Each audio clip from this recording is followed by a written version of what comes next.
యెహోవాయే నా కాపరిగా నాకేమీ కొదువగును. Thank you. Good evening. ప్రభునామంలో మీ అందరికీ వందనాలు. దేవుడు మళ్ళీ అనుగ్రహించిన ఈ మంచి శ్రేష్టమైన సమయం కొరకు నేను దేవుడిని స్తుతిస్తున్నాను. హెబ్రీలు రాసిన పత్రిక 2వ అధ్యాయం ఈరోజు మనం ధ్యానం చేయబోతున్నాము. మొదటి అధ్యాయం చాలా స్పష్టంగా యేసుక్రీస్తు వారి గురించి కొన్ని విషయాలు చెప్పడం జరిగింది. దేవుడు తనను తాను తగ్గించుకొని మనిషి అయి భూమి మీదకి వచ్చి మన కొరకు ఆయన మరణించాడు, పాపాల విషయం శుద్ధీకరణం చేశాడు, శిలువలో మరణించాడు, పునరుద్ధానుడయ్యాడు, ఆరోహణమయ్యాడు, తండ్రి కుడిపార్శ్వాన హెచ్చింపబడి ఆసీనుడై కూర్చున్నాడు, సమస్తాన్ని తన నోటి మాట చేత నిర్వహిస్తున్నాడు. ఆయన ఈ సృష్టిని ఒక వస్త్రాన్ని మలిచినట్లు మలిచి పక్కన పెట్టగలడు, మరి కొత్త సృష్టిని తన నోటి మాట చేత చేయగలడు. ఆయన నిన్న నేడు ఏకరీతిగా ఉన్నవాడు, మారనివాడు, ఎప్పుడు ఒకేలాగా ఉన్నవాడు. పరలోకమందున్న దేవుడు, తండ్రి అయిన దేవుడు ఆయనను దేవా ప్రభు అని సంబోధించినట్టుగా మనం మొదటి అధ్యాయంలో చూసాం. దేవదూతల కంటే సర్వోన్నతమైన స్థానంలో ఆయన ఉన్నట్లుగా చూసాం. ఇవన్నీ మనం ఎందుకు గుర్తు చేసుకుంటున్నాం? మొదటి అధ్యాయం సమ్మరీ అంటే ఈ పత్రిక చాలా రాడికల్ గా స్టార్ట్ అయింది. ఒక బోల్డ్ statement that Christ is God. యేసుక్రీస్తు వారు దేవుడు అనే విషయాన్ని స్ట్రాంగ్ గా చెప్తూ ఈ పత్రిక ప్రారంభమైంది. ఆయా వచనాలు, ఆయా పాత నిబంధన కీర్తనలు ప్రస్తావించినప్పుడు ఆ కీర్తనలు కూడా యేసుక్రీస్తు వారి గురించే మాట్లాడుతున్న సంగతులు మనం తెలుసుకోవాలి. మనం లాస్ట్ టైం కూడా నేను మీకు గుర్తు చేశాను. ఇటువంటి పత్రికల వల్ల మనకు ప్రయోజనం ఏంటంటే, కోట్ చేసిన పాత నిబంధన వచనాల్ని మళ్ళీ మనం వెనక్కి వెళ్ళి మెస్సియానిక్ పర్స్పెక్టివ్ లో, లేకపోతే క్రైస్ట్ పర్స్పెక్టివ్ లో, క్రీస్తు దృక్కోణంలో దాన్ని చదివినప్పుడు ఆ వాక్య భాగాలు మరి సంపూర్ణమైన అర్థాన్ని సంతరించుకుంటాయి. ఒక న్యూ పర్స్పెక్టివ్ మనం చూడగలుగుతాము. అంటే ఆ కీర్తనలలో లేకపోతే ఆ పాత నిబంధన వచనాల్లో మనమేమి ఇప్పుడు అర్థాన్ని చూపించట్లేదు. అపోస్తలులు మనకి చాలా స్పష్టమైన సూచనలు ఇస్తున్నారు. పాత నిబంధన లేఖనాలను వాళ్ళు కోట్ చేసినప్పుడు వాటి అర్థం ఇదే అని మనకి అపోస్తలులు రూఢి చేస్తున్నారు. వాటిని అర్థం చేసుకోవాల్సిన పర్స్పెక్టివ్ ఇదే అని మనకు అర్థం అవుతుంది. కొత్త నిబంధన వెలుగులో పాత నిబంధన లేఖనాలను చూడటం. ఆ పాత నిబంధన లేఖనాల్లో నేనేదో అర్థాన్ని చొప్పించట్లేదు, అక్కడ ఉన్న అర్థం ఇదే అని ఈ అపోస్తలులు, ఈ గ్రంథకర్తలు స్పష్టంగా ఈ పత్రికల్లో రాస్తున్నారు. మొదటి అధ్యాయంలో మనం చూసాం 2వ కీర్తన వంటి కీర్తనల్లో యేసుక్రీస్తు వారి గురించి ఉంది. అలాగే ఈ 2వ అధ్యాయం, హెబ్రీ పత్రిక 2వ అధ్యాయంలో కూడా కొన్ని వాక్య భాగాలు ఉన్నాయి. నేను ముందే ఎందుకు వాటి నుంచి ప్రస్తావిస్తున్నానంటే, ఈ అధ్యాయం సమ్మరి మనం మాట్లాడుకునేటప్పుడు మళ్ళీ మనం పాత నిబంధనలోకి వెనక్కి వెళ్లకుండా మనకు సమయం కలిసి వస్తుంది కాబట్టి. 8వ కీర్తన ప్రస్తావించారు. తర్వాత యెషయా గ్రంథంలోని ఒక వాక్య భాగాన్ని ప్రస్తావించారు.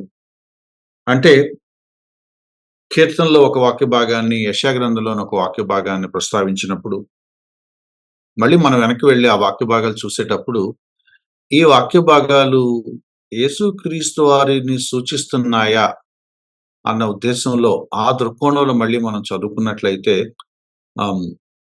మోర్ సెన్స్ మనకు కనపడుతుంది, మోర్ మీనింగ్ఫుల్ గా మనకు కనపడుతుంది.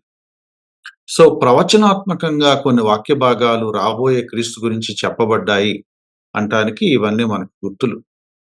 సో యెషయా భక్తుడు చాలా విషయాలు చెప్పాడు. అలాగే కీర్తనకారులు కూడా చాలా విషయాలు చెప్పారు. మొదటి అధ్యాయంలో మనం చూస్తున్నాం యేసుక్రీస్తు వారి దైవత్వాన్ని, ఇంత గొప్ప మహోన్నతుడైన దేవుడు తనను తాను తగ్గించుకొని, సృష్టికర్త అయిన దేవుడు సృష్టిలో భాగంగా ఒక మనిషిగా తగ్గించుకొని రావటం ఎంత ఆశ్చర్యం! ఎంత తగ్గించుకున్నాడు. మరి ఈ విషయాలన్నీ మనం అర్థం చేసుకోకపోతే నష్టపోతాము అని వార్నింగ్ ఇస్తున్నాడు 2వ అధ్యాయం మొదటి వచనంలో.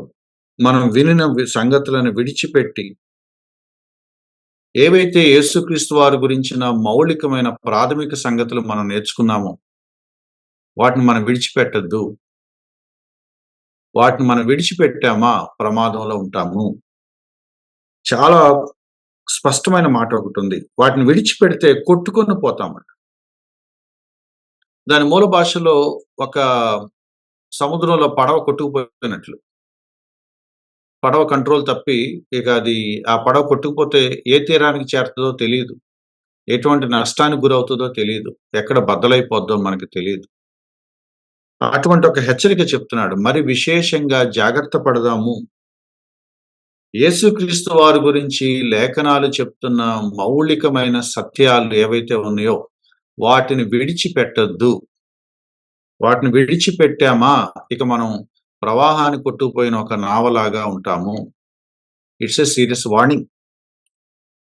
ఎందుకు అంత సీరియస్‌గా దాన్ని వార్న్ చేస్తున్నాడు? ఇది ఎందుకు అంత నిజంగా ప్రమాదకరమైన విషయము అనంటే, అది ఎందుకు ప్రమాదకరమైనదో చెప్తున్నాడు. 2వ వచనంలో ఒక పోలిక పోల్చాడు. ధర్మశాస్త్రం గురించి మాట్లాడుతున్నాడు. దేవదూతల ద్వారా పలకబడిన వాక్యము లేకపోతే ధర్మశాస్త్రం స్థిరపరచబడినందున, అంటే సింపుల్ మాటలో చెప్పాలంటే మోషే ధర్మశాస్త్రం. దేవుడు మోషేకి దేవదూతల ద్వారా చాలా జాగ్రత్తగా ఆ ధర్మశాస్త్రాన్ని అందజేశాడని మనం ఆయా లేఖనాల్లో చదువుతున్నాం. కాబట్టి దేవదూతల ద్వారా మోషే స్వీకరించిన లేదా అందుకున్న ధర్మశాస్త్రం మరి ఈ దేవుడు సీరియస్‌గా తీసుకున్నాడు. ఆ ధర్మశాస్త్రానికి ఎవరైతే విధేయత చూపించలేదో వాళ్ళను మరణ శిక్షకు గురయ్యేలాగా తీవ్రమైన ఆజ్ఞలు కూడా ఉన్నాయి. ధర్మశాస్త్రానికి వ్యతిరేకంగా ప్రవర్తించిన వ్యక్తిని రాళ్లతో కొట్టి చంపాలి, లేకపోతే కైండ్స్ ఆఫ్ పనిష్మెంట్స్ ఉన్నాయి. చాలా సివియర్ పనిష్మెంట్స్ ఉన్నాయి. మరణ శిక్ష లాంటి పనిష్మెంట్స్ ఉన్నాయి. దేవదూతలు తీసుకొచ్చి మోషేకు అందించిన ధర్మశాస్త్రాన్ని వినకపోతేనే అంత తీవ్రమైన మరణశిక్షకు గురైనప్పుడు, మరి సాక్షాత్తు దేవుడే దిగొచ్చి ప్రకటించిన రక్షణ సందేశాన్ని, యేసుక్రీస్తు వారే నేరుగా ప్రకటిస్తున్న రక్షణ సందేశాన్ని వినకపోతే ఏమవుతుంది? సో కంపారిజన్ చెప్తున్నాడు. దేవదూతలు ఇచ్చిన మాటని మీరు వినకపోతేనే ఇంత సివియర్ పనిష్మెంట్ ఉన్నప్పుడు, దేవుడే దిగొచ్చి ఇచ్చిన వాక్యాన్ని మీరు వినకపోతే ఎట్లా? దేవదూతలు ఏ క్రీస్తునైతే ఆరాధిస్తారో, ఏ క్రీస్తుకైతే నమస్కరిస్తారో, ఆ క్రీస్తు వచ్చి చెప్పిన రక్షణ సందేశం గురించి మనం మాట్లాడుతున్నాం. Gospel is from Christ, about Christ. Christ himself is the gospel.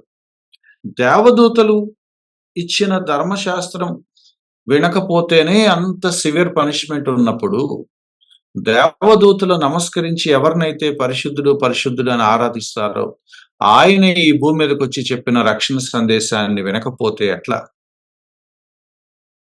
దేవదూతలు ఎవరినైతే ఆరాధిస్తున్నాయో, ఆ దేవదూతలు ఎవరినైతే కొనియాడుతున్నాయో, ఆ దేవుడే దిగొచ్చి మాట్లాడినప్పుడు, ఇంకా చెప్పాలంటే ఆ దేవుడినే మీరు తిరస్కరిస్తున్నారు అన్నప్పుడు అదంతా సీరియస్ తీసుకోవాలి. ఇటువంటి ఆర్గ్యుమెంటే మనకు రోమపత్రికలో కూడా కనపడుతుంది. చాలా ఆశ్చర్యంగా ఉంటుంది. సృష్టిలో దేవుని గుణలక్షణాలు విశదమయ్యేలాగా దేవుడు చాలా క్లియర్‌గా కొన్ని ఏమంటాం పొందుపరిచి పెట్టాడట. క్రియేషన్, సృష్టిని చూసినప్పుడు సృష్టికర్త గుణలక్షణాలు మనకు అర్థమవుతాయట. బైబిల్ పండితులు దాన్నేమన్నారంటే జనరల్ రెవల్యూషన్ అన్నారు. అంటే సాధారణ ప్రత్యక్షత.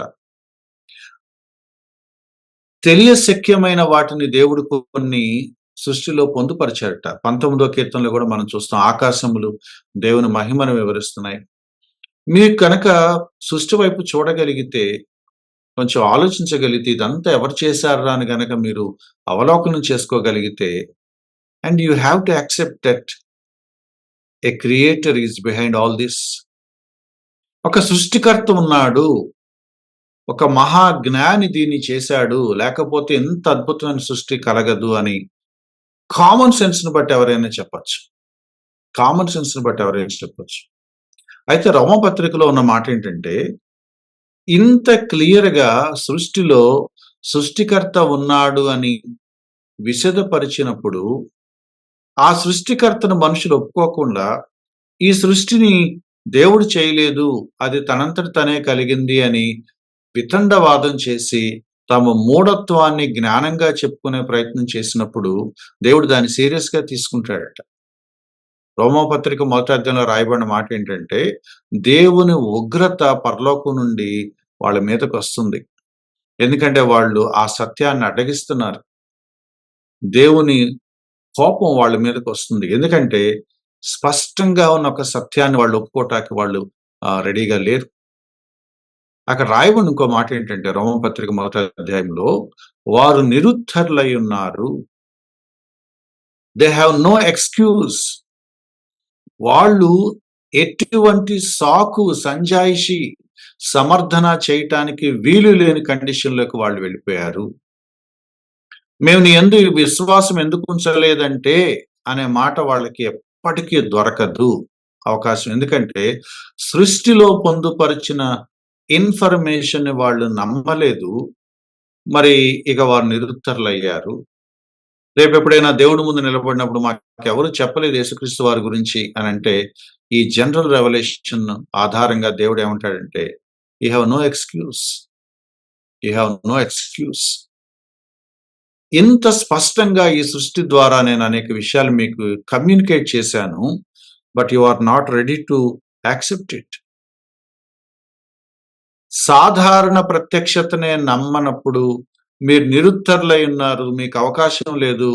No way, no chance, get lost అని దేవుడు అంటున్నప్పుడు, మరి స్పెషల్ రెవల్యూషన్ అని దేవుడే తనను తాను తగ్గించుకొని శరీరధారి అయి భూమి మీదకొచ్చి 33.5 సంవత్సరాలు మన మధ్యలో నివసించి, పరలోక రాజ్యం సమీపించింది, మారుమనసు పొందండి అని చెప్తా తిరిగి, ఆ సువార్తను తన అపోస్తలుకి అందజేసి, మీరు భూదిగంతాలకు వెళ్లి సువార్త ప్రకటించండి, నమ్మి విశ్వసించిన వాడు రక్షించబడతాడు, నమ్మని వాడు శిక్షించబడతాడు అన్నప్పుడు, అది ఇంకెంత సీరియస్‌గా ఉంటది.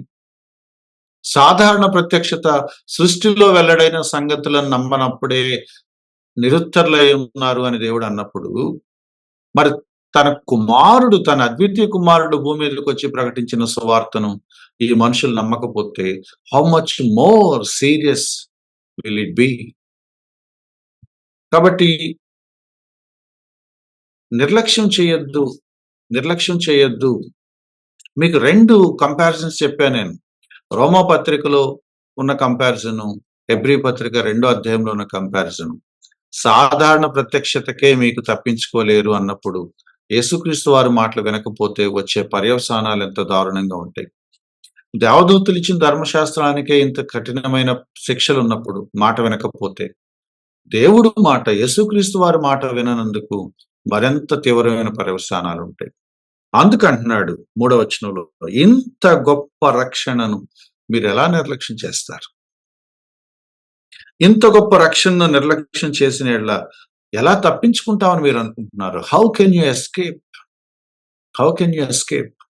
కాబట్టి మారు మనసు పొందని వాళ్ళు, గ్రూప్‌లో ఉన్న వాళ్ళు ఎవరైనా ఉంటే గనక, this is a serious warning from God. చాలా సార్లు చాలా మంది బోధకులు బ్రతిమలాడుతూ చెప్తూ ఉంటారు. నీ కొరకు ఆయన ఎదురు చూస్తున్నాడు, చేతులు చాపి నీ హృదయం దగ్గర నిలబడి తలుపు తడుతున్నాడు. ఇంకా ఎప్పుడొస్తాడా? ఇంకెప్పుడొస్తాడని చూస్తున్నాడు. Of course he is waiting for you. But at the same time, this warning is also a resounding warning, a roaring warning. నిర్లక్ష్యం చేస్తే ప్రమాదకరమైన అంచుల్లో ఉన్నావు. You cannot escape. ధర్మశాస్త్రం వినకపోతేనే కఠినమైన శిక్షలు ఉన్నప్పుడు, సాధారణ ప్రత్యక్షతను అంగీకరించకపోతేనే నీకు no other chance, no second chance అని అన్నప్పుడు, యేసుక్రీస్తు వారి మాటను వినకపోతే how can you escape? Warning ఇస్తున్నాడు. ఆ రక్షణ కార్యం ఎలా జరుగుద్దో కూడా చెప్తున్నాడు. దాని కంటిన్యూషన్ అంటే 4వ వచనం అని అనుకోవచ్చు బహుశా. చాలా సార్లు బయట మనకున్న పరిస్థితులు మనం లాస్ట్ సెషన్‌లో కూడా మాట్లాడుకున్నాం. ఈ స్వస్థతలు లేపోతే ఈ ఏమంటాము అద్భుతాలు, ప్రార్థన చేస్తాము, అరటిపళ్ళు తెచ్చుకోండి. ఇటువంటి వచనాలు వాళ్ళకి కనపడవా అని నాకు డౌట్ వస్తా ఉంటది. ఈ వచనం చూడండి ఎంత క్లియర్‌గా ఉందో. అట్టి రక్షణ ప్రభువు బోధించుట చేత ఆరంభమై. It started with Christ preaching. యేసుక్రీస్తు వారు 3.5 సంవత్సరాలు బోధించాడు, తిరిగాడు. తన శిష్యులకు దాన్ని పాస్ ఆన్ చేశాడు. తన శిష్యులు కూడా బోధిస్తూ తిరిగారు. భూదిగంతాలకు సువార్త ప్రకటించే ఒక టాస్క్ మనకిచ్చాడు. సో ఆ వాక్యం బోధిస్తూ ఇది ఈ పిక్చర్ సువార్తల్లో మనకు కనపడుతుంది. అపోస్తుల కార్యాల గ్రంథంలో కూడా మనకు కనపడుతుంది. ఏంటి ఆ పిక్చర్ అంటే, బోధిస్తూ వాళ్ళు తిరుగుతా ఉంటారు, ప్రకటిస్తూ వాళ్ళు తిరుగుతా ఉంటారు. దేవుడు తన చిత్తానుసారముగా సూచక్రియల చేత, మహత్కార్యముల చేత, నానా విధములైన అద్భుతముల చేత, వివిధములైన పరిశుద్ధాత్మ వరములను అనుగ్రహించుట చేత వారితో కూడా సాక్ష్యమిచ్చుచుండగా వినిన వారి చేత మనకు దృఢపరచబడను. ఎంత క్లియర్‌గా ఉందో చూడండి. అనిల్ లాంటి వాళ్ళు గాని, నాలాంటి వాళ్ళు గాని బయట జరుగుతున్న కొన్ని పద్ధతుల్ని విమర్శించినప్పుడు సమ్ పీపుల్ ఈజీలీ బ్లేమ్ అస్. చాలా సార్లు నన్ను కొంతమంది ఏమన్నారంటే, సురేష్ యేసుక్రీస్తు వారి గురించి మాట్లాడతారు గాని, ఆయన పరిశుద్ధాత్మ గురించి మాట్లాడడు. He doesn't believe in Holy Spirit అని అన్నాడు ఒకాయన. నేను పరిశుద్ధాత్మ నమ్ముతానో లేదో వాళ్ళకెలా తెలుసు? అంటే మీరు మోసాలు చేస్తున్నారు అని నేనంటే పరిశుద్ధాత్మ నమ్మనట్ట? అదేమన్నా లాజిక్ ఉందా అందులో? ఇక్కడ చూడండి ఎంత క్లియర్‌గా ఉందో. బోధించటంతో ప్రారంభమైన ఒక పని అద్భుతాల చేత దృఢపరచబడుతుందట. ఈ ప్రిన్సిపల్ అర్థం చేసుకోండి. బోధించుట చేత ప్రారంభమైన ఆ పరిచర్య, ఆ టీచింగ్, ఆ మినిస్ట్రీ అద్భుతాల చేత, మహత్కార్యాల చేత, నానా విధములైన సూచక్రియల చేత మనకు దేవుడు దాన్ని దృఢపరుస్తాడు. నేను మళ్ళీ చెప్తున్నాను ఎవరికైనా కన్‌ఫ్యూజన్ ఉంటే. We believe in miracles, we believe in wonders, we believe in science. దేవుడు అద్భుతాలు చేయడాన్ని మేమెలా అంటాం? అద్భుతాలు చేయకపోతే ఎట్లా? దేవుడు అనేవాడు అద్భుతాలు చేస్తాడు. అద్భుతాలు చేయకపోతే ఆయన దేవుడు ఎలా అవుతాడు? సో ఈ వచనం మనకేం చెప్తుందంటే, బోధించడం చేత ప్రారంభమైన ఈ పరిచర్య అద్భుతాలు, సూచక్రియల చేత దృఢపరచబడుతున్నది. మనం అద్భుతాలు, సూచక్రియలు లేవని అంటలేదు. అయితే దానికి ఒక పర్పస్ ఉంది అని అంటున్నాం. ఈ అద్భుతాలు, సూచక్రియలు దేని కొరకు అనంటే, బోధించబడిన విషయం ఏదైతే ఉందో దానిని దృఢపరచటానికి. That's the important thing. ఏ సందేశాన్నైతే యేసుక్రీస్తు వారు బోధించారో, నేను తండ్రి దగ్గర నుంచి వచ్చాను అన్నాడు. ఆయన తండ్రి దగ్గర నుంచి వచ్చాడన్న సత్యం దృఢపరచడానికి ఒక కార్యం జరిగింది. Yes, he is from God. అపోస్తలులు యేసుక్రీస్తు వారి పేరు మీద ఏ బోధ అయితే సువార్త ప్రకటించుకుంటూ వెళ్ళారో, వాళ్ళు చెప్పేది సత్యమే అని రూఢిపరచటానికి కొన్ని అద్భుతాలు జరిగినాయి. అద్భుతాలు చేస్తాడు దేవుడు, చేస్తాడు. చేయడంటానికి ఎవ్వరికీ అర్హత లేదు. ఇక్కడ మీరు గమనించాల్సిన 2 మాటలు. ఒకటి, ఎందుకు చేస్తున్నాడు? ప్రకటించబడిన ఆ బోధను రూఢిపరచటానికి, ప్రకటించబడిన ఆ బోధను దృఢపరచటానికి. To confirm the word. వాళ్ళు బోధించిన వాక్యం మీద, అరే ఇలా జరిగిందంటే ఈయన ప్రకటించిన మెసేజ్ కరెక్టే అని వాళ్ళ దృఢమైన ఈ విశ్వాసం ఎటు రావాలి అంటే వాక్యం మీదకి రావాలి. ఈ జరిగిన క్రియలన్నిటి బట్టి ఇప్పుడు మేమేమంటున్నామంటే, నువ్వు చెప్పిన సందేశం కరెక్ట్ అని మేము నమ్ముతున్నాము. Yes, we believe in your word. కాబట్టి మీరు అర్థం చేసుకోండి పరిశుద్ధాత్మ కార్యం ఎలా ఉంటదంటే, సువార్త ప్రకటించినప్పుడు లేదా వాక్యం ప్రకటించినప్పుడు, దాన్ని కన్ఫర్మ్ చేయటానికి ఒక కార్యం దేవుడు జరిగిస్తాడు. ఆ కార్యాలు ప్రజలు చూసినప్పుడు, ఈ ప్రకటించబడిన ఈ వాక్యాన్ని నమ్ముతారు. కానీ బయట మనం ఏం చూస్తున్నాం? ఈ అరటిపళ్ళు, యాపిల్ పళ్ళు పంచేవాళ్ళు ఏం చేస్తున్నారు? ఏనాడైనా నిలకడగా ఒక వచనం line by line, word by word చెప్తున్నారా? ఒక 3 వచనాలు, ఒక పారాగ్రాఫ్ తీసుకొని ఏనాడైనా బోధించారా? I challenge them. ఏనాడైనా నిలకడగా వాక్యం బోధించారా? తలా తోకా లేకుండా వచనాలు తీసుకొని ఔట్ ఆఫ్ కాంటెక్స్ట్, అసందర్భంగా, ప్రలాపనగా నోటికొచ్చినట్టు మాట్లాడుతున్నారు కానీ, ఏనాడైనా ఒక నమ్మకంగా, యథార్థంగా, ఉన్నది ఉన్నట్లుగా ఒక వచనాన్ని వివరించి ఎక్స్‌ప్లెయిన్ చేశారా? మరి ఎందుకు జరుగుతాయి అద్భుతాలు? వాక్యాన్ని బోధిస్తున్నప్పుడు కదా! దాన్ని కన్ఫర్మ్ చేయటానికి కదా దేవుడు ఈ క్రియలు చేయాలి. మరి అది చేయట్లేదు కదా! అది జరిగిన తర్వాత మరి ఏం రిజల్ట్ రావాలట? విన్నవారు కొంతమంది ఉంటారట. వాళ్ళు సాక్ష్యం ఇస్తారట. ఏంటంటే, వాక్యము మేము నమ్ముతున్నాము. Now we believe that this is God's word అని కొంతమంది సాక్ష్యం ఇస్తారు కదా! ఏరా ప్రజలు? ఈ అయ్యగారి దగ్గర పవర్ ఉందని మేము నమ్ముతున్నాం అంటున్నారు గానీ, ఈ అయ్యగారు చెప్పిన వాక్యం, దేవుని వాక్యం, written by word of God. Now I believe in the scriptures అని ఎవరైనా వచ్చి అంటున్నారా? జరిగినవి చూసినప్పుడు ఎవరి మీద విశ్వాసం కలగాలి? దేవుడి మీద కలగాలి. రక్షకుడి మీద కలగాలి. సీ ఈ ప్యాటర్న్ బయట ఎక్కడ జరుగుతుందో మీరు చూడండి. వాక్యంతో సంబంధం లేకుండా వీళ్ళు అద్భుతాలు చేస్తున్నట్టుగా మనకి చూపిస్తున్నారు. ఆ అద్భుతాల మీదే మాట్లాడుతున్నారు. ఆ అద్భుతాలు చూసిన వాళ్ళు మళ్ళీ మళ్ళీ రావట్లేదు. మళ్ళీ జనాలు వేలం వేరుగా జనాలొస్తున్నారు కానీ, వీళ్ళందరూ లేఖనాల వైపు ఎప్పుడు ఆకర్షించబడుతున్నారు? ఈ అద్భుతాలు జరిగినాయి అని గొప్పగా మాట్లాడేవాళ్ళు, show me, are they really ardent students of scriptures? వాళ్ళు లేఖనాల వైపు ఆకర్షించబడుతున్నారా? అది మొదలు మేము సత్యంలో మేము దృఢపరచబడ్డాము, లోతుగా సత్యాన్ని నేర్చుకుంటున్నాము, వాక్యాన్ని ఇష్టంగా చదువుకుంటున్నాను ఒక్కడైనా సాక్ష్యం ఇస్తున్నారా? లేదు. అందుకు ఆయన దాన్ని మాట్లాడుతున్నాడు. దిస్ హౌ ద ఏమంటాము ద మినిస్ట్రీ వర్క్స్.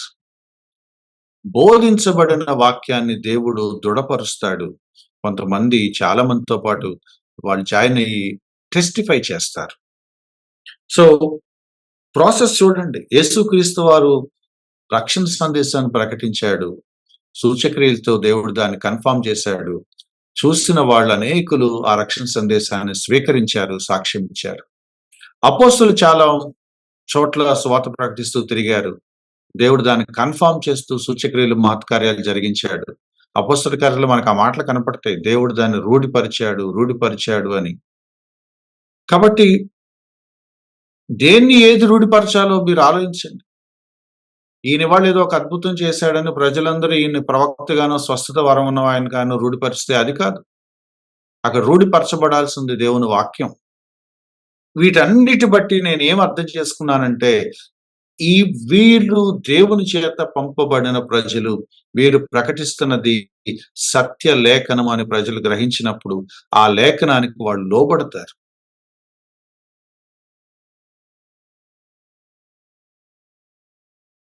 ఐదవ వచనంలో చెప్తున్నాడు. సో దీన్ని మీరు సీరియస్‌గా తీసుకోండి. మీరు వాక్యానికి లోబడాలి అని వాళ్ళని వార్న్ చేస్తున్నాడు. ఇప్పుడు మీరెందుకు నమ్మలేకపోతున్నారు? పర్టిక్యులర్‌లీ హెబ్రీయులను అడుగుతున్నాడు. అంటే మళ్ళీ వెనక్కి యోధా మతానికి వెళ్ళిపోవాలని ఎవరైనా అనుకున్న వాళ్ళు ఉన్నారు కదా! ఆ అసలు పాఠకులను అడుగుతున్నాడు. మీరు నెగ్లెక్ట్ చేయొద్దు. మీరు చాలా రిస్క్‌లో ఉన్నారు. మీరు దేవదూతలు ఇచ్చిన ధర్మశాస్త్రాన్ని వినకపోతేనే కఠినమైన శిక్షలున్నప్పుడు, యేసుక్రీస్తు వారి ద్వారా బయలుపరచబడిన ఆ ప్రశస్తమైన, సర్వోన్నతమైన, మహిమగల వాక్యాన్ని కాదంటే మీరేమవుతారు? దేవుడు ప్రభు ద్వారా బోధించడం ప్రారంభించి, అపోస్తలుల ద్వారా దాన్ని కొనసాగించి, అనేక సూచక్రియలు, మహత్కార అద్భుతాలు చేసిన తర్వాత, దాన్ని అడుగడుగునా రూఢిపరుస్తా ఉంటే, అయినా కూడా ఆ రక్షణ వాక్యాన్ని మీరు నమ్మకపోతే, మీరెంతటి నిర్లక్ష్యంలో ఉన్నారు. జాగ్రత్త, జాగ్రత్త అని చెప్తున్నాడు. సో, ఇంకొక మాట చెప్తున్నాడు. మీరు అర్థం చేసుకోండి. ఇంకొక పాయింట్ చెప్తున్నాడు. మనం మాట్లాడుతున్న ఆ రాబో లోకాన్ని ఆయన దూతలకు లోబరచలేదు. అంటే ఈయన దూతల కంటే గొప్పవాడని చెప్పే ఆర్గ్యుమెంట్‌లో ఇంకా ఫినిష్ అవ్వలేదు ఈ గ్రంథకర్తది. మొదటి అధ్యాయంలో ఏమన్నాడు? వాళ్ళు వాళ్ళే ఆయన ముందు సాష్టాంగపడి ఆయన నమస్కారం చేసి ఆయన ఆరాధిస్తారు. వాళ్ళు ఆయన సేవకులు. Angeles worship Christ. 2 ఏంజెల్స్ ఇచ్చిన వాక్యం కంటే మోర్ పవర్‌ఫుల్, మోర్ ఏమంటాము ఆ రెవల్యూషన్ దేవుడు దాన్ని ఇంకా సీరియస్‌గా తీసుకుంటాడు. మోర్ కాన్సిక్వెన్సెస్ ఉన్నాయి. ఇప్పుడేమంటున్నాడంటే, రాబోయే ఒక లోకం గురించి మనం మాట్లాడుతున్నాం. పరలోకం అనండి, దేవుని రాజ్యం అనండి. ఆ లోకాన్ని ఎవరు నడిపించబోతారు? లేతే ఎవరు దానికి లీడర్స్‌గా ఉంటారు? ఎవరి కంట్రోల్ అది ఉంటది అనంటే, మనుషులు. Not angels. అంటే ఏంజెల్స్ స్టేటస్ ఏంటో చెప్తున్నాడు. 5వ వచనం మీరు చూసినట్టయితే, మనం మాట్లాడే ఆ రాబోయే లోకాన్ని ఆయన దూతలకు హ్యాండ్ ఓవర్ చేయలేదు. దూతలు నిజంగా మీరు అనుకున్నంత సుపీరియర్ అయితే వాళ్ళకివ్వాలి ఈ రెస్పాన్సిబిలిటీ. వాళ్ళకివ్వలేదు. అది ఎవరికిచ్చారు అంటే అగైన్ మనుషులకే ఇచ్చాడు. అప్పుడు ఈ కీర్తన కోట్ చేశాడు. ఈ కీర్తన మరి మీరు తర్వాత చదువుకోండి. ఈ కీర్తన మెస్సియానిక్ సామ్ అని అంటున్నారు. ఎందుకంటే హెబ్రీ గ్రంథకర్త ప్రస్తావించాడు కాబట్టి. ఈ కీర్తన ఏముందంటే, మనిషి ఏ పాటి వాడు, నేను సింప్లిఫై చేస్తున్నాను, పారాఫ్రేజ్ చేస్తున్నాను. 6వ వచనం. మనిషి ఏ పాటి వాడు, నిజంగా చెప్పాలంటే వాడిని గుర్తు చేసుకోవాల్సిన అవసరం కూడా నీకు లేదు. మనిషి నెగ్లిజిబుల్ దేవుడి దృష్టిలో. కానీ అటువంటి మనిషిని నువ్వేం చేసావు? చాలా గొప్పగా క్రియేట్ చేసావు. నిజానికి చెప్పాలంటే దేవదూతల కంటే చాలా తక్కువ స్థానంలో మనిషి ఉంటాడు. కానీ దేవుడట ఆ మనిషిని కిరీటం పెట్టి హెచ్చించి గ్లోరిఫై చేశారట. మహిమా ప్రభావాలతో కిరీటం ధరింపచేసి నీ చేతి పనుల మీద వానికి అధికారం అనుగ్రహించావు. అంటే ఈ సృష్టి మీద, ఈ రాబోయే లోకం మీద, పరలోకంలోను లేకపోతే ఈ ఎంటైర్ యూనివర్స్ లో ఒక స్పెషల్ అథారిటీ మ్యాన్కి ఇస్తున్నాడు. భూమి మీద ఏమాత్రం లెక్క చేయటానికి లేకపోతే ఆలోచించటానికి, జ్ఞాపకం చేసుకోవటానికి ఏమాత్రం పనికిరాని అల్పుడైన ఒక మనిషిని దేవదూతల కంటే పైగా ఒక ఉన్నతమైన పొజిషన్‌లో మనిషిని పెట్టాలని దేవుడు అనుకున్నాడు. ఆదామవ్వల పట్ల ఆయనకున్న ఉద్దేశం అదే. హి created them in his image. Entire సృష్టి మీద సమస్తాన్ని మీరు ఏలుడి అని ఒక అధికారం ఇచ్చాడు. వాళ్ళు పాపం చేయటం ద్వారా దాన్ని పోగొట్టుకున్నారు. కానీ మళ్ళీ వాళ్ళకి అది కట్టబెట్టాలని దేవుడు అనుకున్నాడు. ఎలా జరుగుతుందది? ఇంకా జరగలేదు. One day it will happen. అయితే ఆహ్,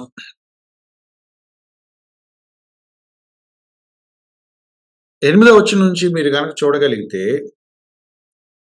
8, 9 వచనాలు చూడగలిగితే, ఇలా పాపం వల్ల దేవుడు తనకిచ్చిన ఆ గొప్ప అధికారాన్ని, ఆ స్టేటస్‌ని మనిషి కోల్పోయినప్పటికీ కూడా, తిరిగి మళ్ళీ ఆ స్టేటస్‌ని అతనికే ఇవ్వాలని దేవుడు అనుకున్నాడు. దేవదూతలకు అది ఇవ్వలేదు. హ్యూమన్స్‌కే మనుషులకే ఇవ్వాలని దేవుడు అనుకున్నాడు. అది ఎట్లా సాధ్యమైంది అనంటే, దేవుని కృపను బట్టి యేసుక్రీస్తు వారి మరణం ద్వారా సాధ్యమైంది.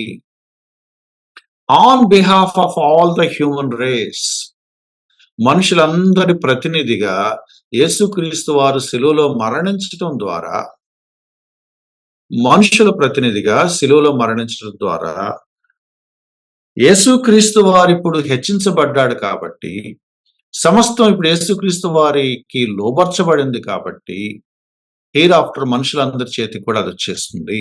Because of Christ it is possible to get back to that position. అంటే యేసుక్రీస్తు వారు దాన్ని సాధించి మనకి ఫ్రీగా ఇచ్చి మనల్ని ఆ ఉన్నతమైన పొజిషన్స్ లో కూర్చోబెడతాడు అనేది ఈ కీర్తన సారాంశం. మనం ఎక్కడ చూడొచ్చు అంటే 9వ వచనంలో చూడొచ్చు. దేవుని కృప వల్ల ప్రతి మనుషుని కొరకు ఆయన మరణించాడు. దేవదూతల కంటే కొంచెం తక్కువ వాడుగా చేయబడ్డాడు. మనిషిలాగానే అంటే man was lower than angels అని అన్నట్లుగా అదే లోవర్ కండిషన్‌కి యేసుక్రీస్తు వారు కూడా దిగొచ్చాడు. కానీ మరణించాడు. మహిమా ప్రభావాలతో కిరీటం ధరించిన వానిగా ఆయనను చూస్తున్నాం. ఈ సామ్ 8 అనేది ఒకవైపు నార్మల్ మ్యాన్ గురించి మాట్లాడుతున్నాము. సంహౌ దేవుడు ఇతన్ని మళ్ళీ హెచ్చిస్తాడు. ఆ హోప్ వాళ్ళకుంది. బట్ ఎట్లా జరిగింది అనంటే క్రైస్ట్ వల్ల జరిగింది అని ఈయన మాట్లాడుతున్నాడు. ఈ కీర్తన ఒకవైపు చూస్తే కామన్ మ్యాన్ గురించి చదివినట్టుగా అనిపిస్తది. మరో కోణంలో అది యేసుక్రీస్తు వారికి అర్థం వచ్చేలాగా చదువుతా ఉంటే it makes more sense. So ఇప్పుడు యేసుక్రీస్తు వారు తగ్గించుకొని మరణించి హెచ్చించబడిన తర్వాత ఆ స్టేటస్ నాకు కట్టబెడుతున్నాడు. అది ఇంకా నాకు రాలేదు. ఒకరోజు that is going to happen. 8వ వచనం. ఆ సమస్తం మనకు లోబర్చడం ఇంకా అవ్వలేదు. But one day it is going to happen. So వీళ్ళకి ఏమంటున్నాడు? దేవదూతల కంటే బెటర్ కండిషన్ లోకి మనల్ని హెచ్చించే అవకాశాలు ఉన్నప్పుడు మీరెందుకు మళ్ళీ బ్యాక్ టు దట్ టీచింగ్? దేవదూతలు అంట వెనక్కి ఎందుకు వెళ్తున్నారు? జరగబోయే భవిష్యత్తు ఏంటో చూడండి. యేసుక్రీస్తు వారి స్థాయి ఏంటో చూడండి. మీకు యేసుక్రీస్తు వారి వల్ల కలగబోయే ఆ గొప్ప పొజిషన్ ఏంటో మీరు ఊహించుకోండి. మళ్ళీ మీరు ఎటెళ్తున్నారు? మీరు ఆలోచించుకోండి అని చెప్పాడు. సో అక్కడితో దేవదూతల గురించిన ప్రస్తావన ఆపాడు. ఇంకొక సందర్భం ప్రస్తావిస్తున్నాడు 10వ వచనంలో.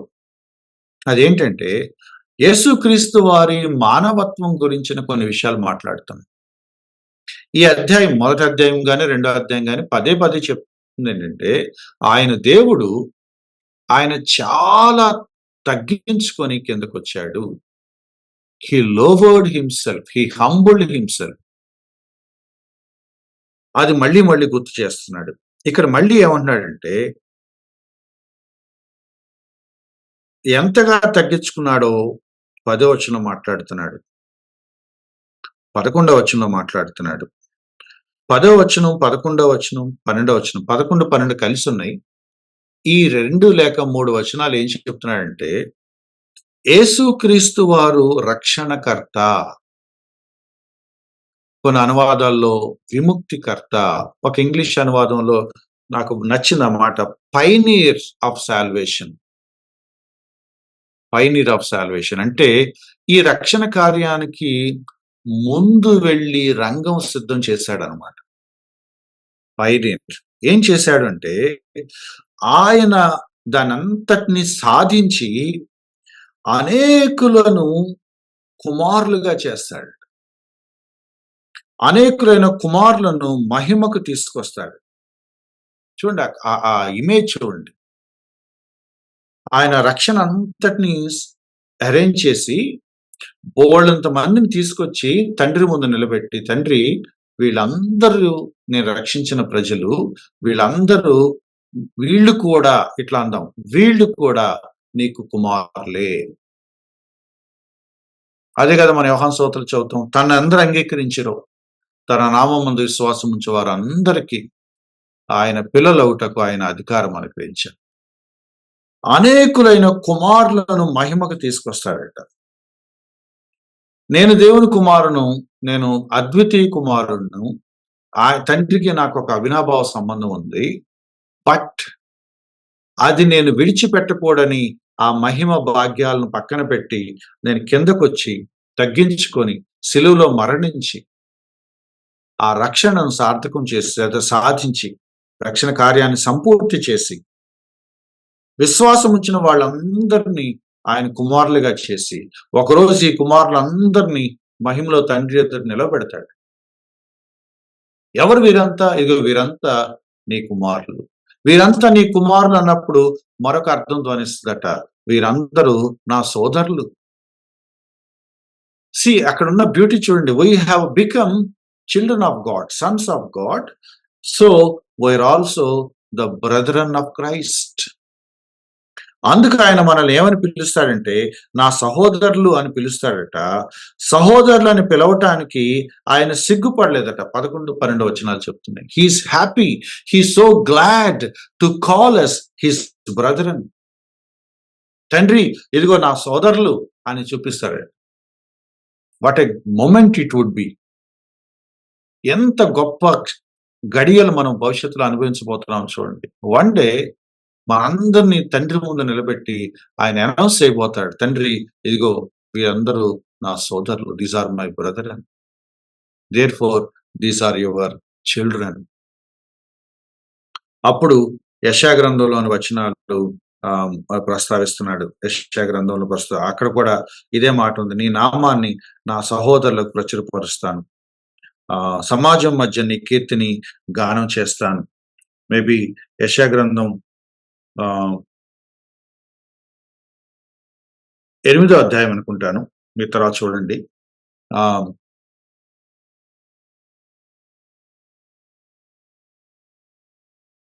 ఇదిగో నేనును దేవుడు నాకిచ్చిన పిల్లలు. 12వ వచనం. 22వ కీర్తనలో కూడా ఈ మాటలు ఉన్నాయట. సామ్ 22 కూడా చూడండి. సో నేనును దేవుడు నాకిచ్చిన పిల్లలు. ఎంత బ్యూటిఫుల్ గా ఉందో చూడండి.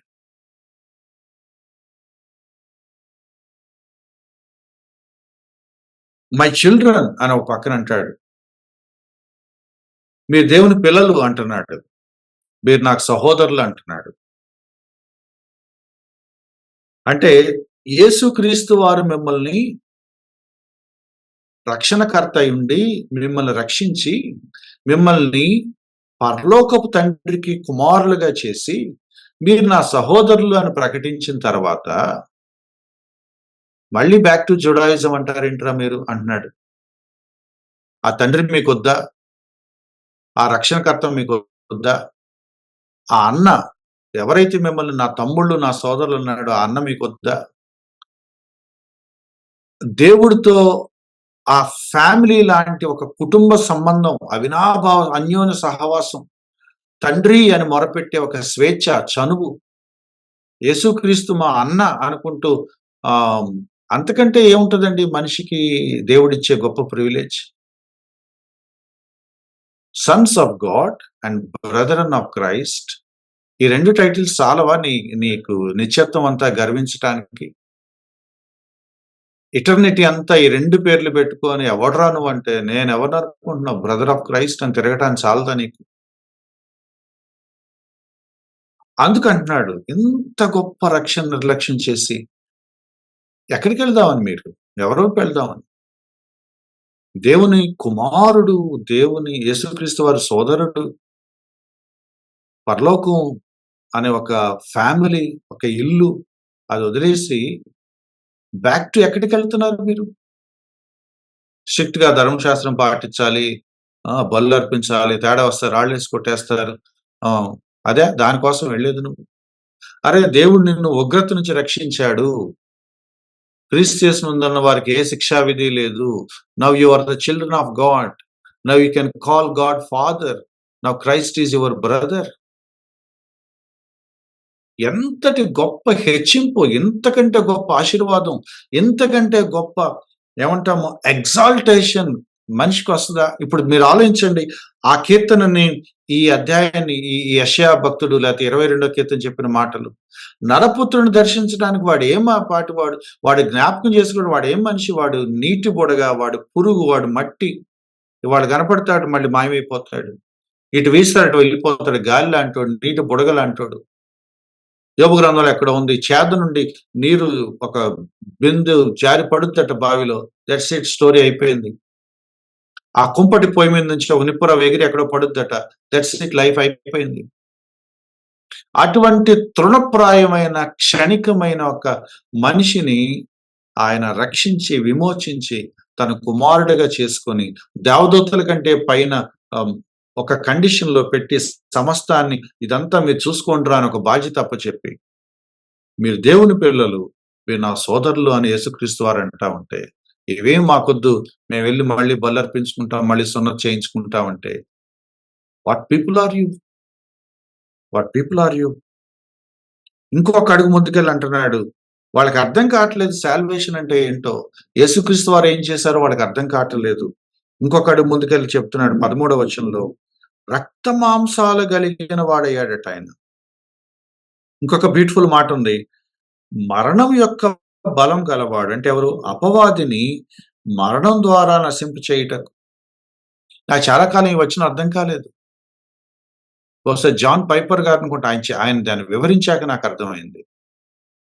ఎంత ఈ ఈ పదాలు ఎలా వాడారో చూడండి. మరణం ఎవరి చేతిలో ఉంది? మరణం బలం ఎవరి దగ్గర ఉంది? అపవాది దగ్గర ఉందట. మరణం యొక్క బలము గలవానిని అనగా అపవాదిని మరణం ద్వారా నశింప చేయటానికి ఆయన వచ్చాడు. పారాడాక్స్. నీ పవర్ ఏంటి? నా దగ్గర ఉన్న పవరు డెత్. ఈ డెత్ పవర్ వాడితే ఎవడైనా చావాల్సిందే. ఎవడైనా నా కంట్రోల్‌లోకి రావాల్సిందే. Everyone should die. యేసుక్రీస్తు వారట రక్త మాంసాలు ధరించిన దేహంతో ఆయన కూడా ఒక లైన్‌లో నిలబడ్డాడట. నా మాటలు అర్థం చేసుకోండి. ఒక లైన్‌లో నిలబడ్డాడు. ఏంటి ఆ లైన్ అంటే మరణానికి వెళ్ళే వాళ్ళ లైన్ అట. మనుషులందరూ ఒకరోజు మరణించాల్సిందే. మనుషులందరూ ఒకరోజు మరణించాల్సిందే. ఎంతకాలం బతుకుతారో బతికిన తర్వాత ఒకరోజు వాళ్ళు చనిపోవాల్సిందే. జీవితకాలం అంతా మరణ భయం చేత దాస్యమునకు లోలైన ప్రజలు. మరణం అంటే ఎవరికి భయం లేదు? అందరికీ భయమే. We are all afraid of death. ఆ మరణం పోస్ట్‌పోన్ అవ్వాలని కోరుకుంటా ఉంటాం. ఏ మనిషి అయినా చావాల్సిందే. ఎవడైనా నా దగ్గరికి రావాల్సిందే. నా కంట్రోల్‌లో ఉండాల్సిందే అని విర్రవీగే ఒక కండిషన్ ఉందట అక్కడ అపవాది దగ్గర. ఈ మరణం ఎప్పటికైనా అంటే ఏం లేదట. ఏమంటాడంటే ఆయన, అందరూ అలా నడుచుకుంటూ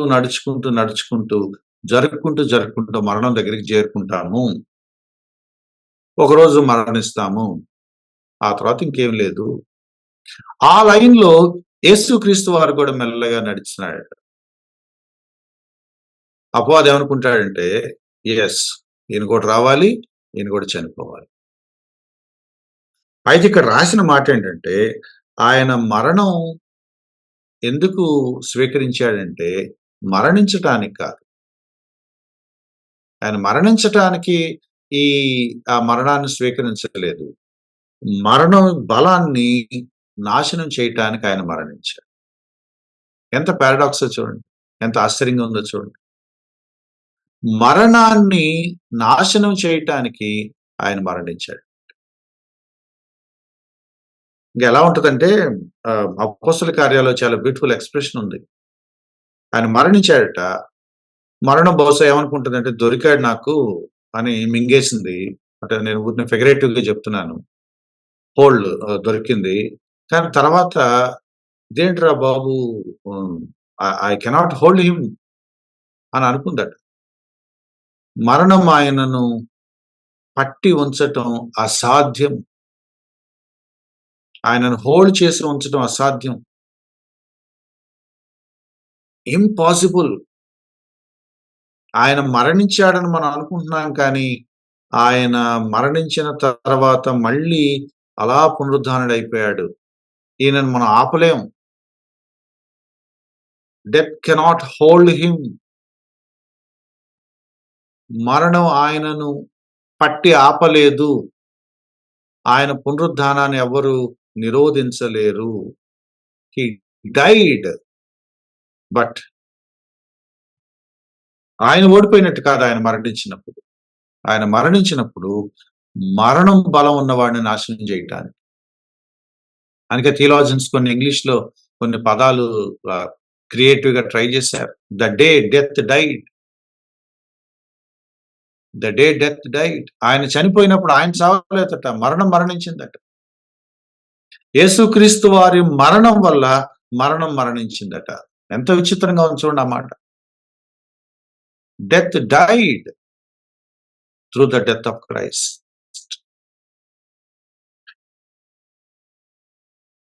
మరణము యొక్క బలము గలవానిని మరణం ద్వారా నశింప చేయుటకు ఆయన రక్త మాంసంలో పాలువాడాయన. Why did he took our flesh?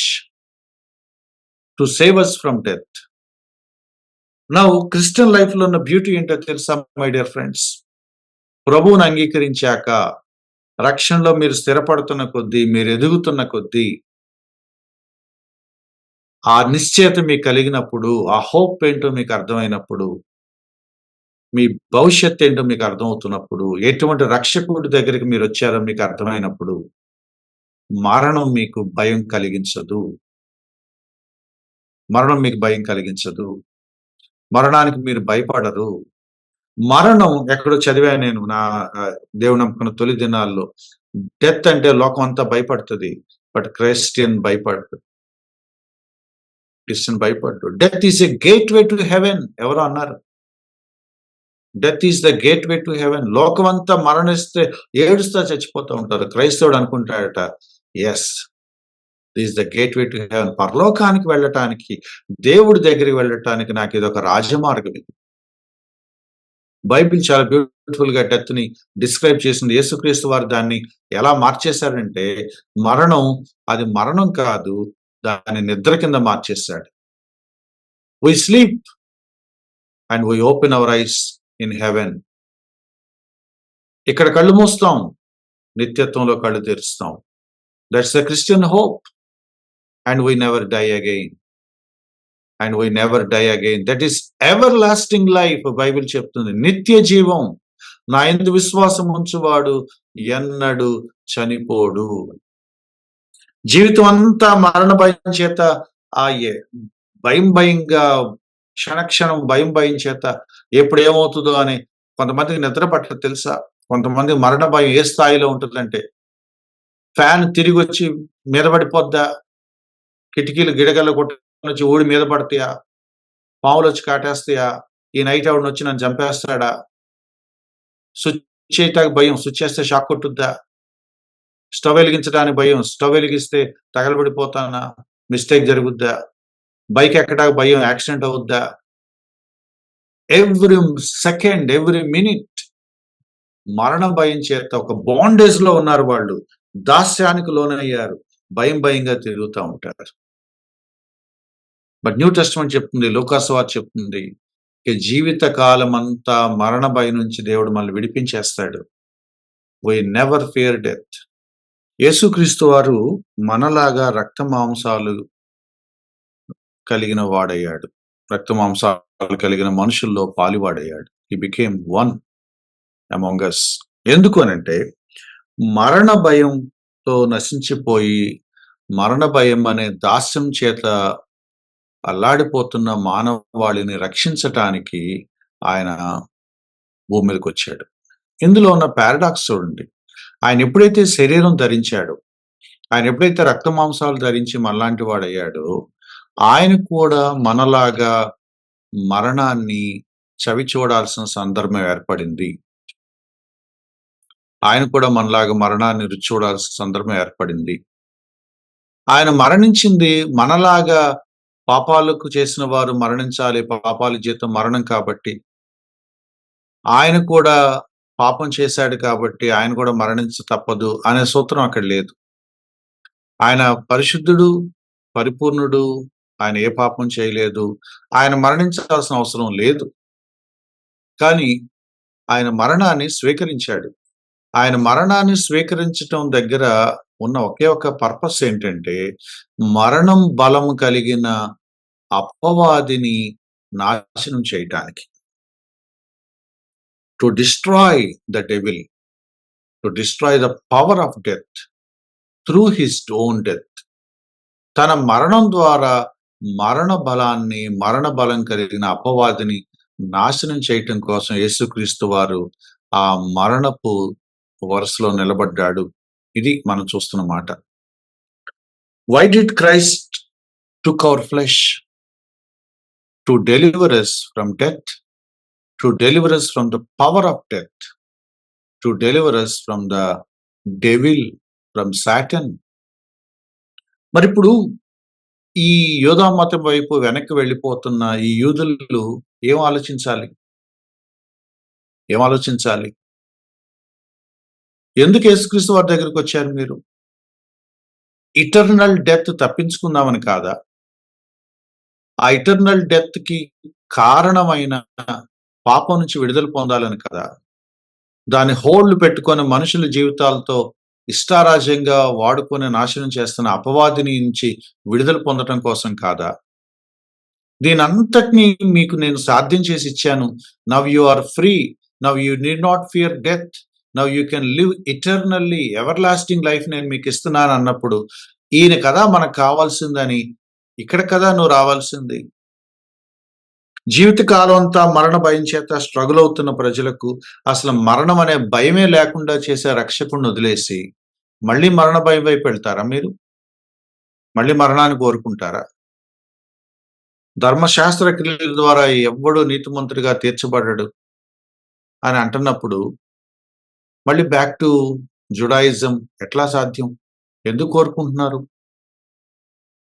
మరణాన్ని జయించాడు యేసుక్రీస్తు వారు. ఆయన యందు విశ్వాసం ఉంచిన వారు కూడా మరణాన్ని జయిస్తారు అని ఒక వాగ్దానం చేశాడు, నిరీక్షణ ఇచ్చాడు.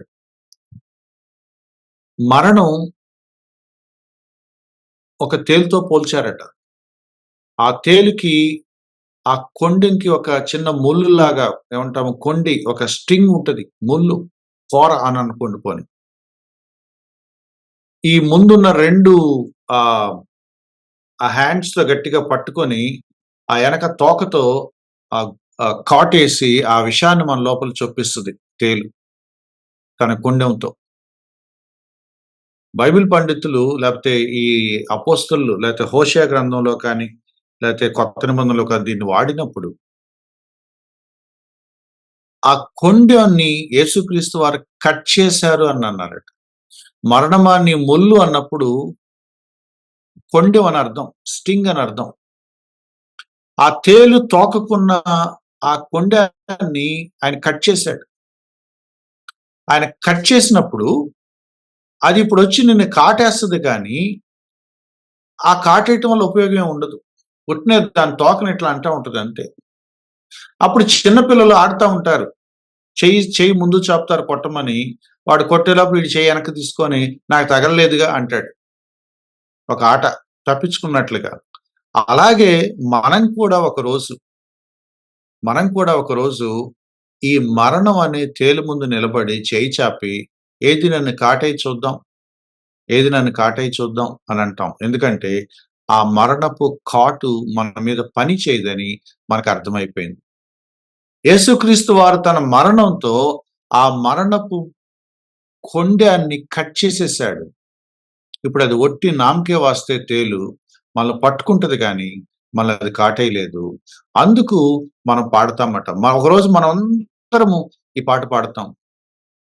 1 కొరింథీ పత్రిక 15 అధ్యాయంలో కూడా ఈ ప్రస్తావన అపోస్తలుడైన పౌలు చేశాడు. మరణమా నీ ముల్లెక్కడ? మరణమా నీ విజయం ఎక్కడ?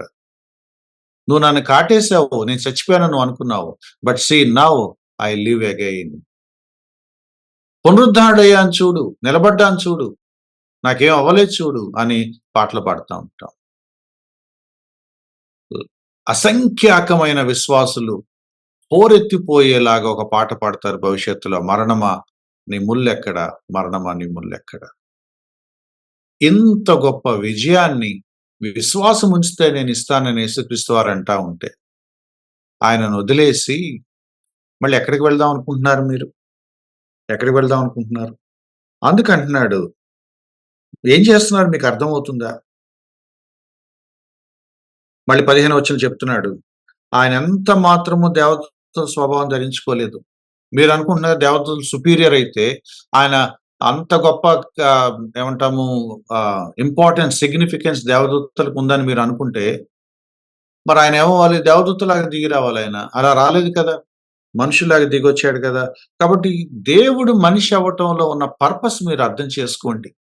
ఆ దేవదూతల మీద అన్వాంటెడ్ ఫోకస్ తీసేయండి.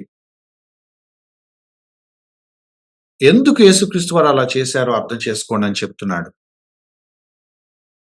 అబ్రహాము సంతాన స్వభావాన్ని ధరించుకున్నాడట. ఏంటి అబ్రహాము సంతాన స్వభావం? అబ్రహాము సంతాన స్వభావం ఏంటి అంటే మానవ స్వభావం. ఇశ్రాయేలు ప్రజల్లో ఒకటిగా వచ్చాడు, అబ్రహాము సంతానంలా వచ్చాడు, మనిషిలాగా వచ్చాడు, మానవ స్వభావాన్ని ధరించుకున్నాడు. కాబట్టి 16వ వచనం చెప్తున్నాడు. కావున ప్రజల పాపములకు పరిహారం కలుగజేయుటకై ఎన్ని సార్లు చెప్తున్నాడు చూడండి. మొదటి అధ్యాయంలో మళ్ళీ చెప్పాడు. శుద్ధీకరణం కోసం, పాపాల నుంచి విడిపించడం కోసం. మళ్ళీ చెప్తున్నాడు. ప్రజల పాపాలకు పరిహారం కలుగజేయటం కోసం. రక్షణకర్తగా వచ్చాడు. మన శరీరం ధరించాడు. రక్త మాంసాల్లో పాలువాడయ్యాడు. ఇవన్నీ చెప్తూ ఇంకో మాట యాడ్ చేశాడు. అదేంటంటే ప్రధాన యాజకుడిగా వచ్చాడు.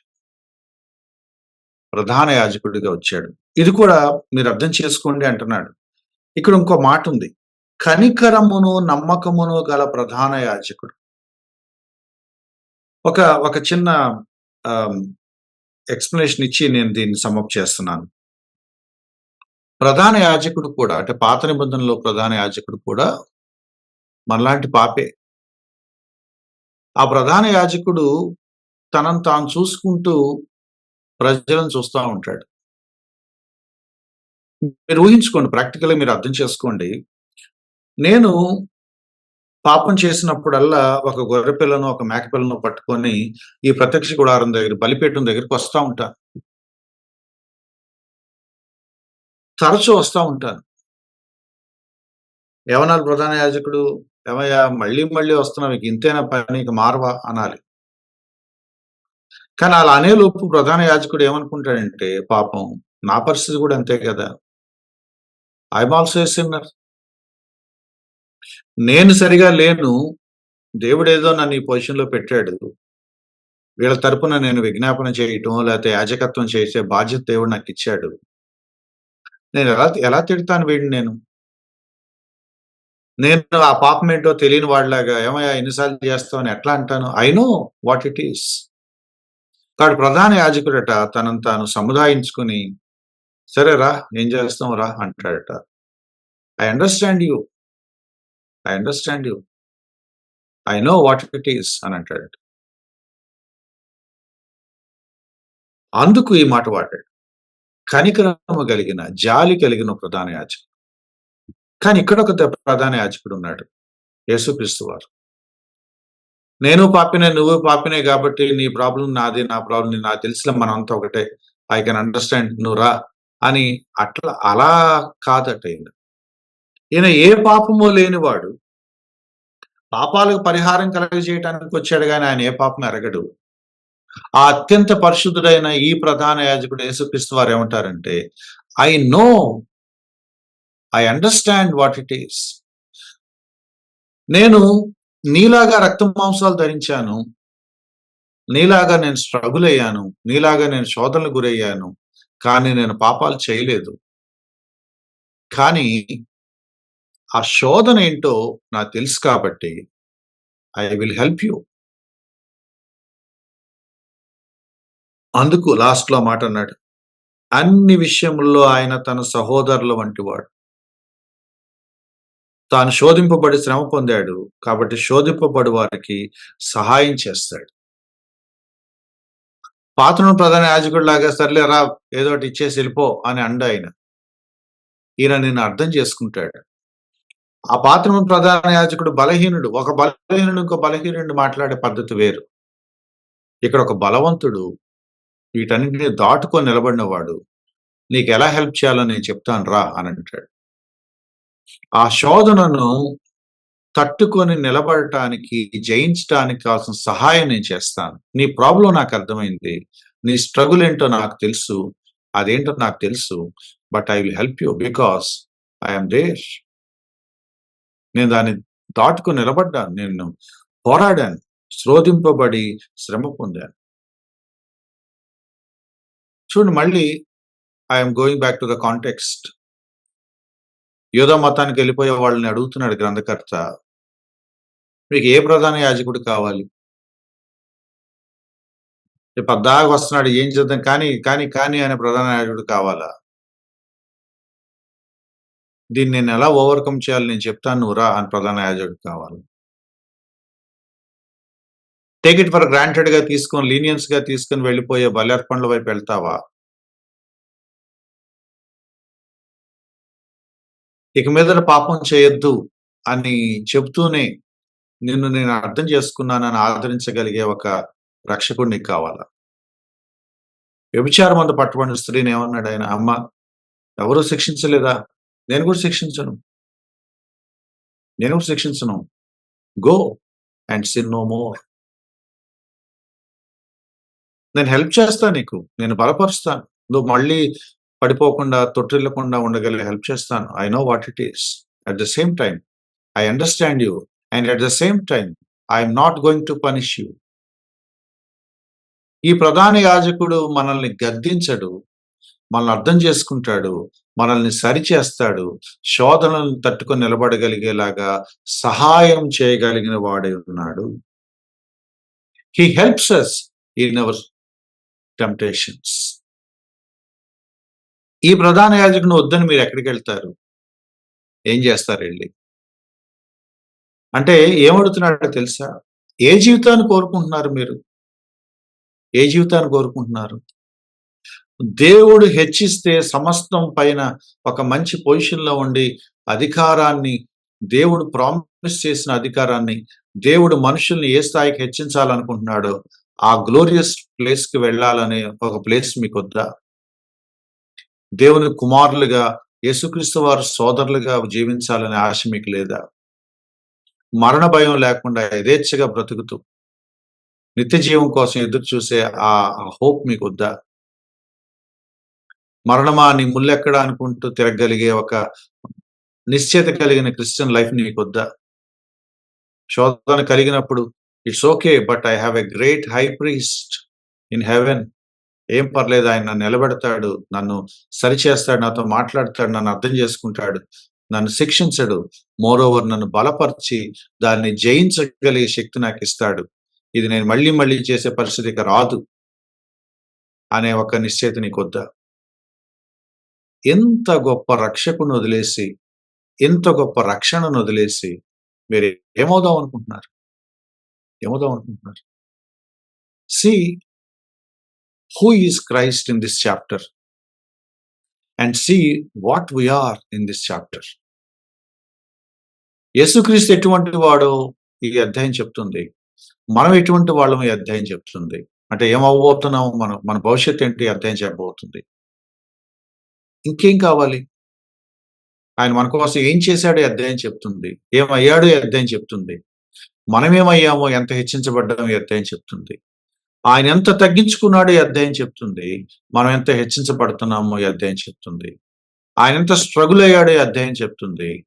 మనం ఈ స్ట్రగుల్స్‌ని ఎలా ఓవర్‌కమ్ చేయగలమో ఈ అధ్యాయం చెప్తుంది. ఇంత గొప్ప రక్షణను నిర్లక్ష్యం చేసి తప్పించుకుంటాను ఎలా అనుకుంటున్నారు? బివేర్, బివేర్ అని చెప్తున్నాడు. ఒక ఉదాహరణ చెప్పి నేను క్లోజ్ చేస్తాను. ఒక పాస్టర్ గారిని, ఒక పాస్టరమ్మ గారిని ఒక కమ్యూనిస్ట్ దేశంలో కొట్టుకుంటూ, ఈడ్చుకుంటూ వెళ్తున్నారట. రక్తసిక్తం అయిపోయినాయి వాళ్ళ దేహాలు. చాలా దారుణంగా పర్సిక్యూట్ చేసుకుంటూ వెళ్తున్నారట. తెలిసిన ఒక వ్యక్తి గబుక్కున జనాలు నిలబడి, "అరే! మీరా? ఎక్కడికెళ్తున్నారు?" అన్నారట. ఆ సేవకులు, ఆ పాస్టర్ దంపతులు అన్నారంట, "going to God, going to heaven. Will meet you one day" అన్నారు. What I hope it is. "అయ్యా, వీళ్ళు మమ్మల్ని చంపేస్తున్నారయ్యా, మీరేమైనా చేయండి" అనలేదు వాడు. "ఈ పాస్టర్ గారు నాకు తెలుసు. పాస్టర్ గారు ఏంటది? వాళ్ళు ఎక్కడికి తీసుకెళ్తున్నారు మిమ్మల్ని" అన్నారట. They know that they are going to be killed. వాళ్ళు అన్నారట, "we are going to heaven. We are going to Christ. See you some day." ఇంకొక ఆయన సజీవ సాక్షులుగా మొదటి శతాబ్దంలో మేబీ ఐ థింక్ ఈ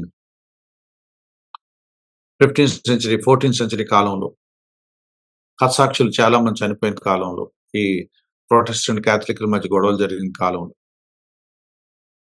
చాలా మందిని సజీవంగా దహనం చేశారు. ఆయన పేరు నేను మర్చిపోయాను. ఆయన నిలువున ఒక స్తంభానికి కట్టేసి కాల్చేస్తుంటే ఆయన అన్నాడంట, తగలబడిపోతుంటే తన దేహం కాలి ముద్దై మసై కింద పడిపోతుంటే పైకి చూసానంటే heaven, here I come, open the doors. పరలోకం నేను వస్తున్నాను,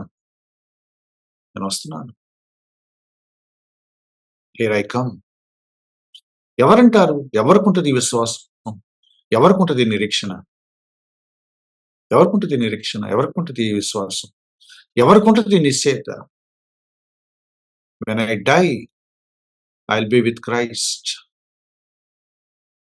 ఇది క్రైస్తవ నిరీక్షణ. నా లైఫ్ అంతా యేసుక్రీస్తు వారు నన్ను వెంటుండి తోడుగా నీడగా ఉండి తన సన్నిధి నాకు ఇస్తూ నా పక్కనే ఉండి నడిపిస్తూ ఉంటాడు. నేను మరణించిన క్షణం నేను ప్రభు సన్నిధిలో ఉంటాను. ఈ జీవితంలో క్రీస్తే ఉంటాడు, ఈ మరణం తర్వాత జీవితంలో కూడా క్రీస్తే ఉంటాడు. అది కదా క్రిస్టియన్ లైఫ్. కొంతమంది ఉన్నారు ఈ జీవితంలో క్రీస్తు వద్దనుకుంటున్నారు, ఆ తర్వాత జీవితంలో కూడా క్రీస్తు ఉండడు వాళ్ళ జీవిత దగ్గర. What a tragedy it is. They don't want Christ either in this life or in the coming life. But what a blessed life we have. We have Christ in this life and in the coming life. That's the beauty of Christian life, my dear friends. May the Lord bless you and may the Lord give you this glorious hope in Christ. Thank you. Over to Leela.